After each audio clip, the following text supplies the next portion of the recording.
All right, everybody, let's move on. I'm done talking about Justin Herbert. But, John, good job getting some ammo for the responses there. We're down. We're doing the top 25 list here on following along with Johnny Mack and Ed Kratz's SI top 25 Eagles players, not all the other league. And we are up down to number 3. So we're going to reveal 3, 2, and 1 today. They've all come out so far in SI. So go and check them out at si.com/NFL/Eagles and read the work that John and Ed have done for the last couple of weeks here in the top 25 list. I love it, John. Yesterday, we had Jalen Carter at number 4. Jalen Hurts, number 5. Jordan Mailata was number 6. Cooper DeJean was number 7. Landon Dickerson was number 8. Smitty was number 9. And Quinyon Mitchell was number 10. Baum, I got to say, but I wanted to just give the top 10, and then I see Baum at 11. And I'm like, I have to say Baum was at 11. That's disrespectful. Now that's egregious. That's egregious. Yes. There we go, baby. That's egregious. That's egregious. I'm calling my own list egregious. We still got to get Ed Kratz on and rip him for that. But, John, down to number 3 on the list. There's only 3 names remaining. Which of the 3 falls at number 3 on your guys' top 25 list? Future Hall of Famer Lane Johnson. And I say that confidently now because I think Lane has crossed the precipice. He's a Hall of Fame player, almost a legend. You know, we talk about in the industry. Boy, you talk about somebody well respected in the industry. That's Lane Johnson. Just had his O-line masterminds thing down in Texas recently. Just a great player. I had him number 2. Ed had him number 4. He lands at number 3 overall. Just an amazing player. Very similar to Kelsey. Seems to get better as he gets older. Had one of his best seasons last year. I think part of it is he's gotten healthier since he had the big problem. Right. Ankles. I mean, even John, even when he talks, I think you can hear that confidence in his voice. Like he still feels good. You know, he said that recently. Well, he tried to fix it with a tightrope surgery, and that didn't work. And then they had to do sort of rebuild it. You know, more extensive surgery on this deltoid ligament. But yeah, he's healthy. He's so gifted from a athleticism standpoint, and obviously he's just a big, strong human being. One of the best right tackles I've ever seen. And I think, you know, when people talk about the best right tackles who don't get as much hype as the left tackles, but he'll be in that conversation. That's how good he is. Yeah. And if anything, at number 3, I think like I said, I had him at number 2. But, you know, this is a very talented team. So you can make a strong argument that, you know, 4 or 5 guys should have been number 1, depending on your particular definition. Our definition is who does their job the best. Simple. I'm almost surprised Lane Johnson's not number 1 with that definition. He is that good. John, 35 years old. He's playing maybe his best football. Any concern on a regression at any point this year? I mean, I don't think so, but I feel like I got to ask the question as the host of the show. We're talking about a 35-year-old tackle that is dominant in every game. There's an old saying, Father Time waits for nobody. There are certain athletes, though, who kind of break that trend. Is Lane Johnson one of them? I think he is, but how do you see it playing out here with Lane in the next couple of years? Well, anytime you get up in age, there's always that possibility. I think with Lane, he's 35. You know, offensive line is a position you can play a little bit later, and he has at a high level. I think if there's any downtick, it will be health related, and that can impact anybody at any time.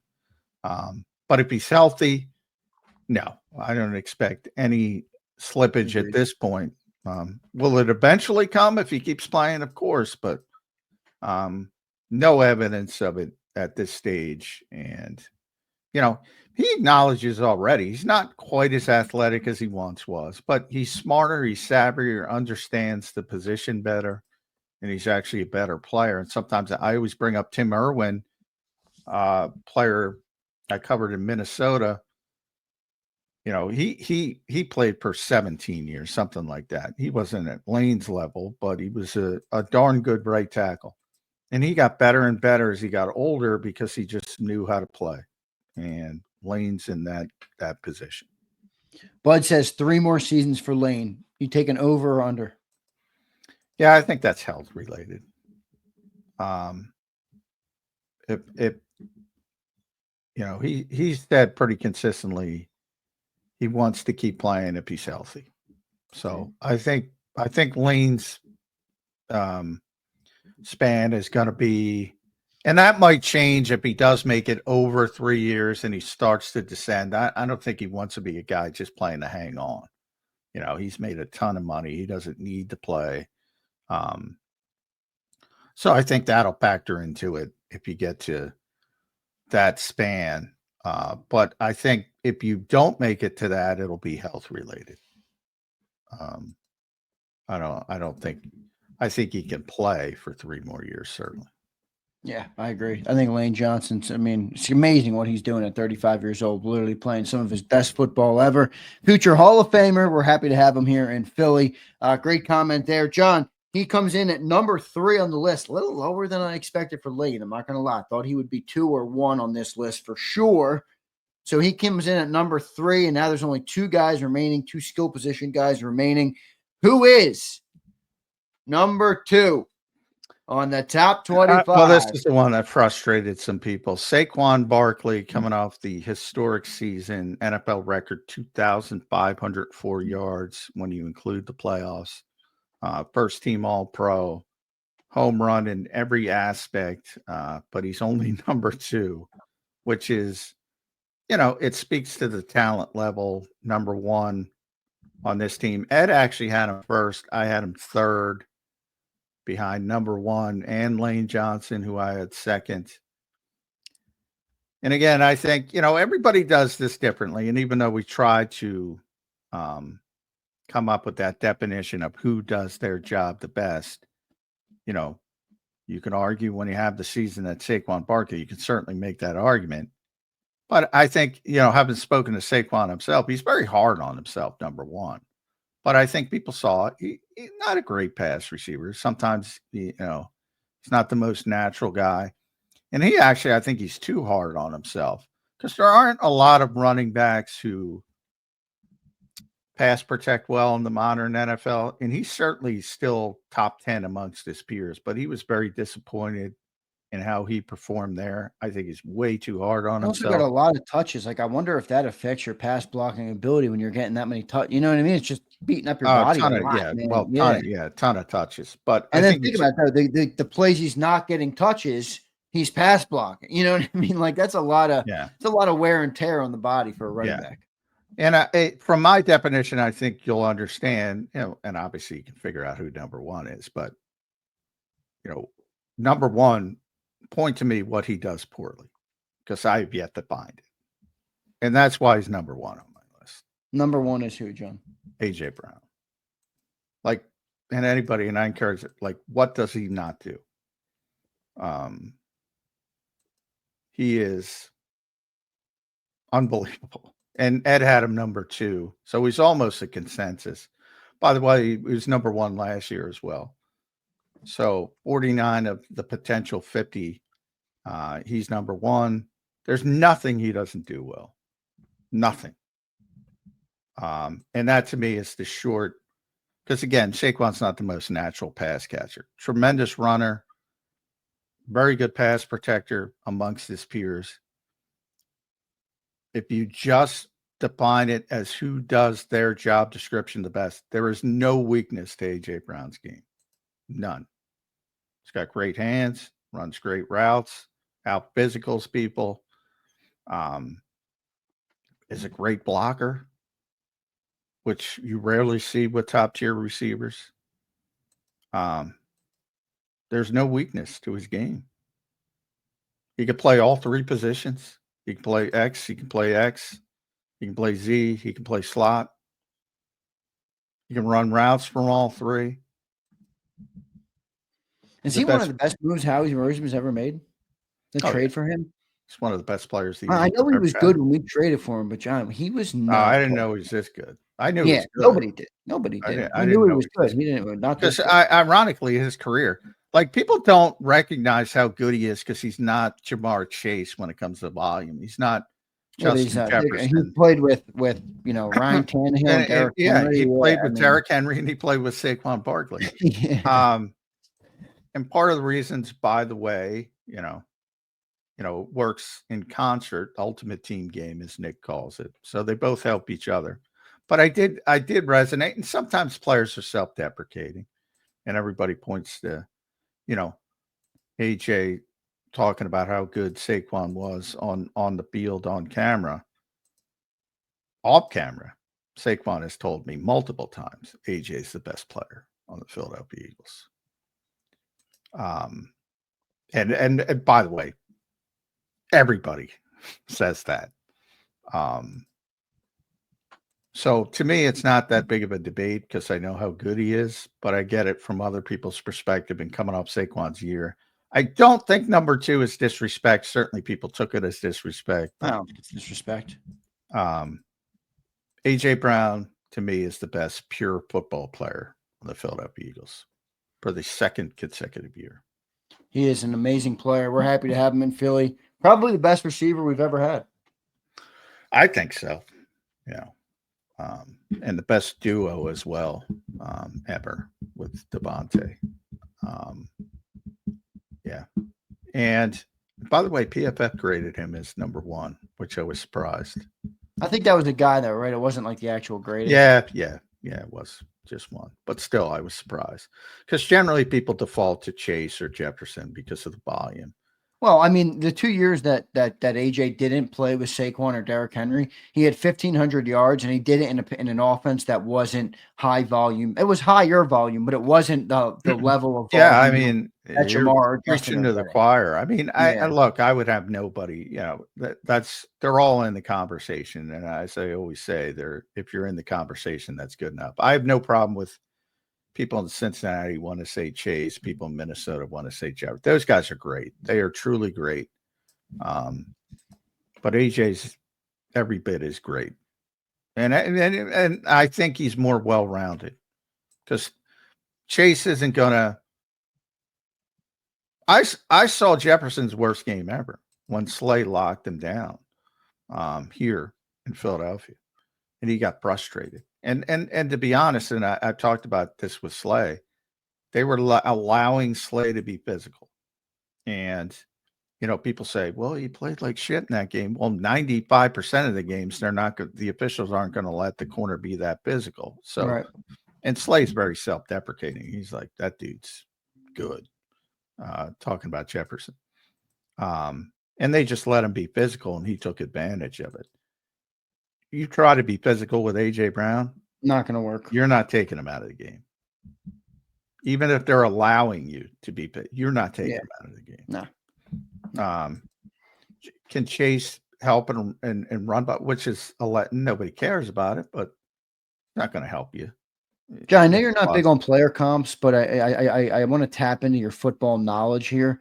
Do you have a player in mind that AJ reminds you of? Again, I know comps kind of suck sometimes, but just to tap into, like, you've seen a lot of great football players. You got a lot of knowledge about the history of the game.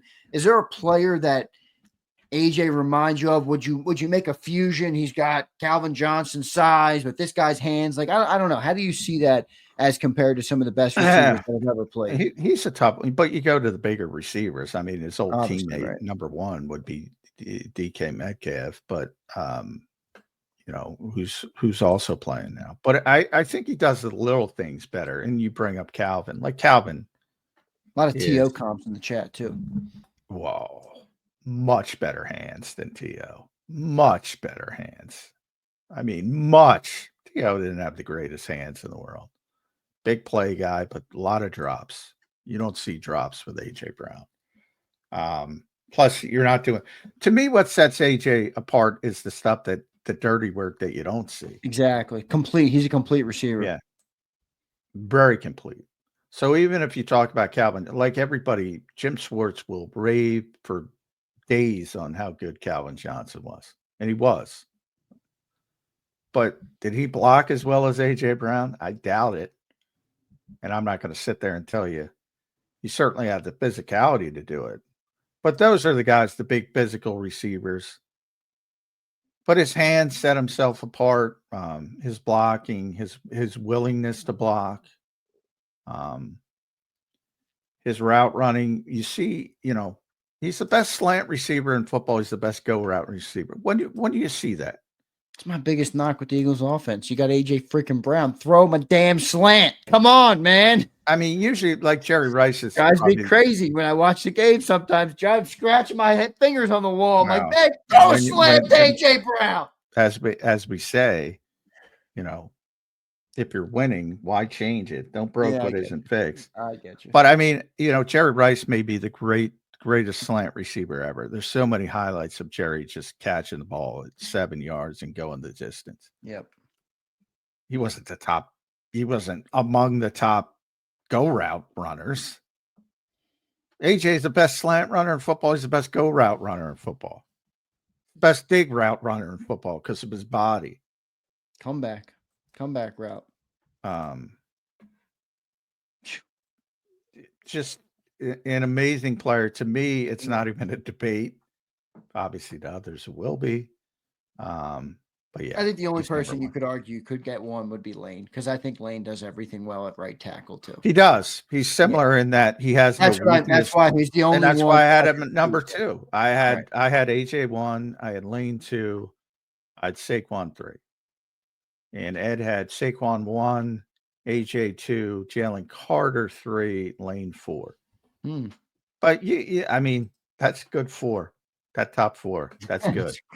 And that's tier 1. Yeah. And that's tier 1, and then it drops off a little bit from a points perspective.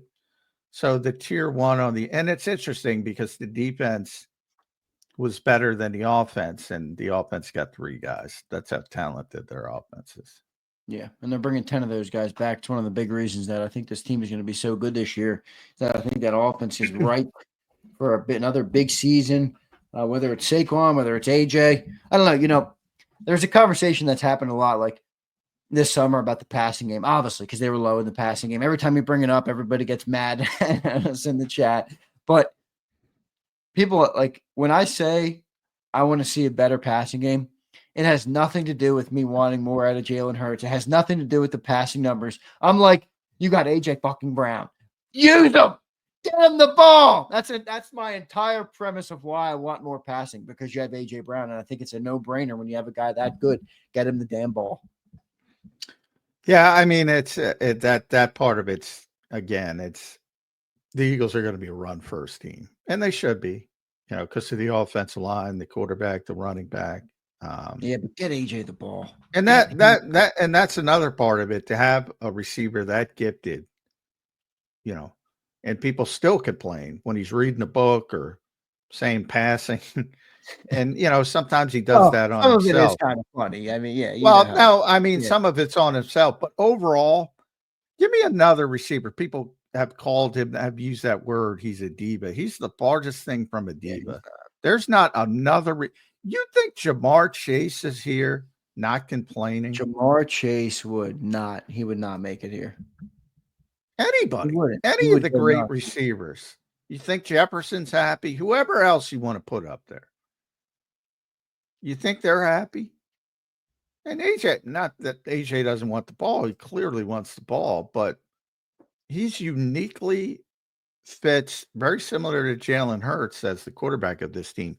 He uniquely fits what the Eagles do because he's willing to accept it.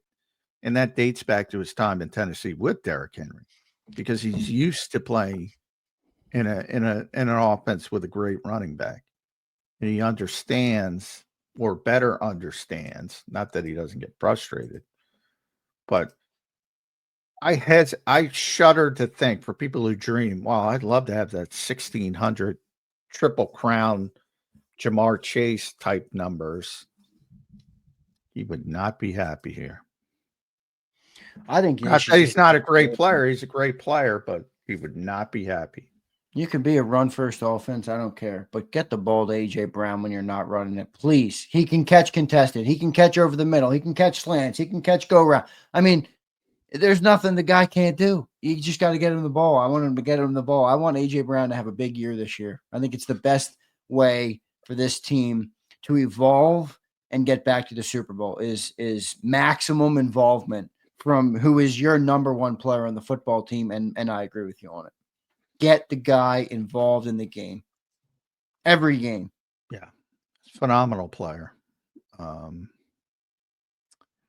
And Eagles fans should enjoy it. He's at a position that you will see the descent quicker than we talked about Lane Johnson. So, that's an athleticism position. So the minute you lose a step, it's going to affect you. Yeah. How old is AJ now? 28? 28. Yeah. So, enjoy it while it continues. But right now you're in the eye of the hurricane because he just turned 28. He does not have a weakness as a player. Do you think he'll finish his career as an Eagle? I know that's a tough one to answer, but I think he wants to. That's not what I asked. Well, that depends on what I just said. I mean, how long does he want to play? Is he comfortable as a descending player? I would say no. My bet would be no, because that's a position where you generally want to get younger and keep repopulating. Right. And if he wants to play till he's 33, like Julio Jones, there's another guy you should bring up. Those are very similar players and very close, by the way. Julio in his prime, not when he was here. He was one of the greatest receivers ever, Julio Jones. Does he want to continue to play as long as Julio Jones? He's probably not going to be here. He's going to be like Julio. He's going to be being a bit piece on another team. So that sort of depends on AJ. We'll see what ends up happening with that. Saquon Barkley comes in at number 2. A.J. Brown, number 1. Lane Johnson was number 3. John, that's the conclusion of the top 25 list that you and Eddie Kratz did. I like it. Pretty good list. Zach Bond at 11 is egregious. That's egregious. What's worse than egregious? Is there a word for worse than punishable by jail? That's awful. Zach Bond at 11. I don't want to go that far. Ed did explain, and we'll get Ed on, but Ed's been on vacation and it's that time of year and yada, yada, yada. But he did explain to me off the air,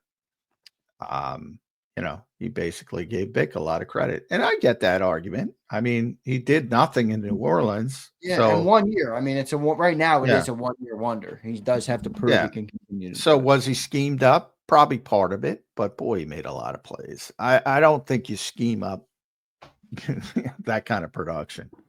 If it were that easy, Vic would do it every year. And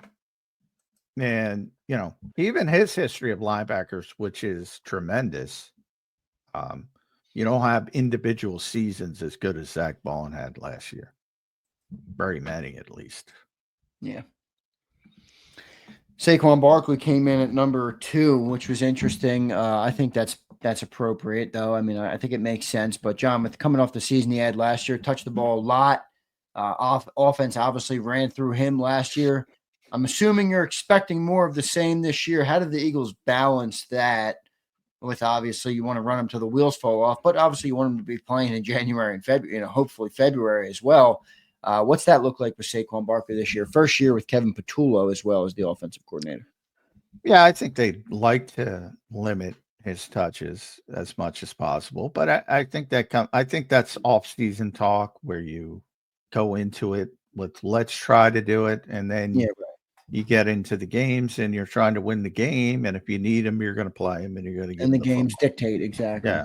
So I think that's more of the personality of each individual game. But when they have the opportunity, they'll try to limit his touches as much as possible.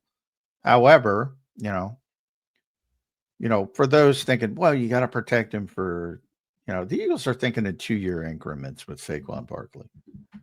And that's why they did what they did from a contract standpoint. And they said, well, last year was great, so let's bump it up. Let's make it Let's 2 get years another again. year. Yep. Yeah. And then they'll do it after this year. And if it's exceptional again, they'll bump it again. And they'll ride this sort of pony as long as they can.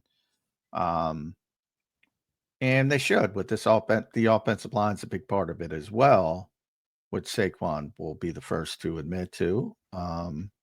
And as long as you have Lane and Landon and Cam Jurgens and Jordan Mailata, you know, you're gonna lean on those guys as well. So I think it's going to be similar, and I still think a lot of teams, even though they saw it and watched it, they'll still go into games, and because I think the mentality is, well, people are going to go in to stop Saquon. I'm not so sure about that. Because I think the majority of teams in this league still believe what I say all the time, that you're doing us a favor if you're playing this way. You know, we just got to figure out how to stop it better. But we would rather have you run the football that much and not have the big explosive plays to AJ and Devontae in Dallas. So I think more teams still will lean towards that mentality. And we'll see how it shakes out, but I think a lot of people don't understand that. And maybe I'm wrong, but I don't think I'm going to be wrong. And we'll see how it shakes out. And if if they play with that typical NFL mindset, and this is where Howie gets credit for zigging when everybody's zagging, they're still zagging. So I think Howie's going to keep zigging, or vice versa. Yeah, I'm with you. We'll see what ends up happening, Johnny Mac, this season. It should be a good one.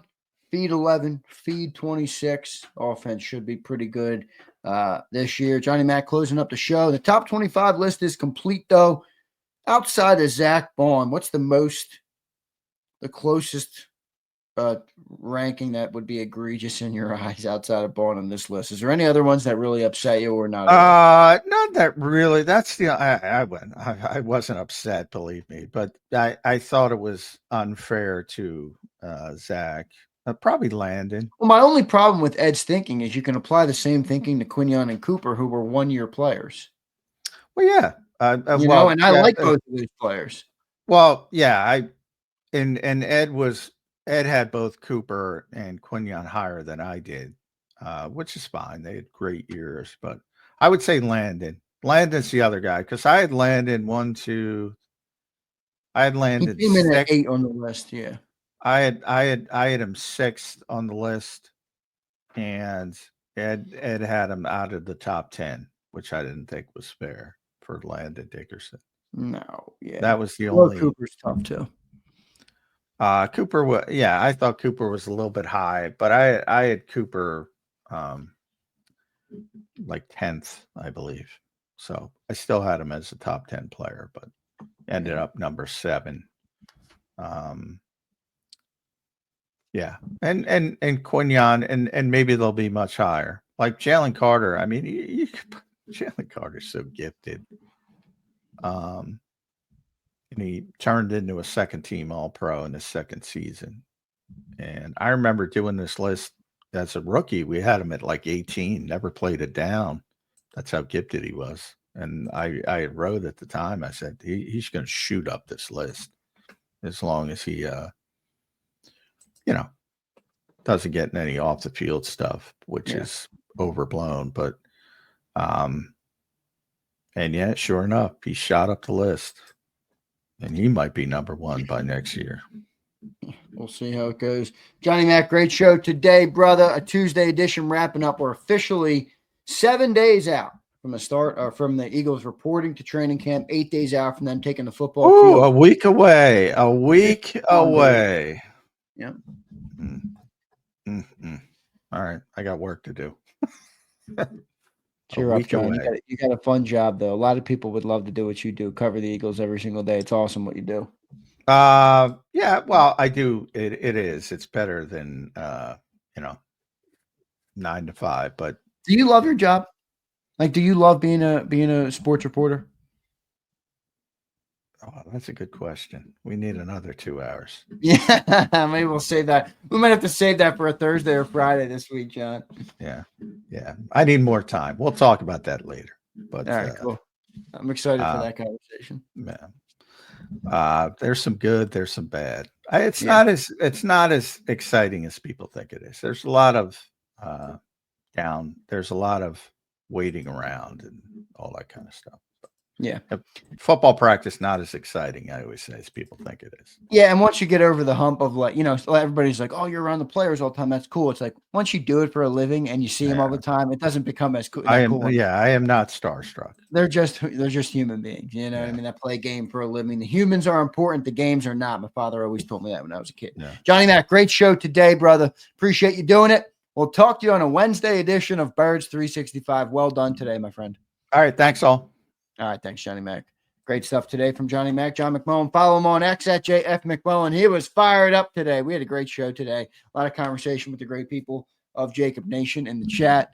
Pretty good show, man. I enjoyed it today. Oh, Chris A.M., another one, man. Sorry, bro. Sorry I didn't get it to J-Mac. Love you all, JAKIB fam. Love J-Mac. Please let him know we respect and love him. Stay up, Eagles. Jesus Christ is God, and he loves you all so much. Stay up, squad. Go up high and hunt out the ones that know God. I love it, Chris A.M. Thank you, bro. Thank you, man. I appreciate the support today. 20 gifted memberships and a $20 super chat. Thank you, thank you, thank you, brother. I appreciate that very much. So, great show today. Chris A.M., I'd like to think you inspired some of that great show today. But Johnny Mac was fired up today.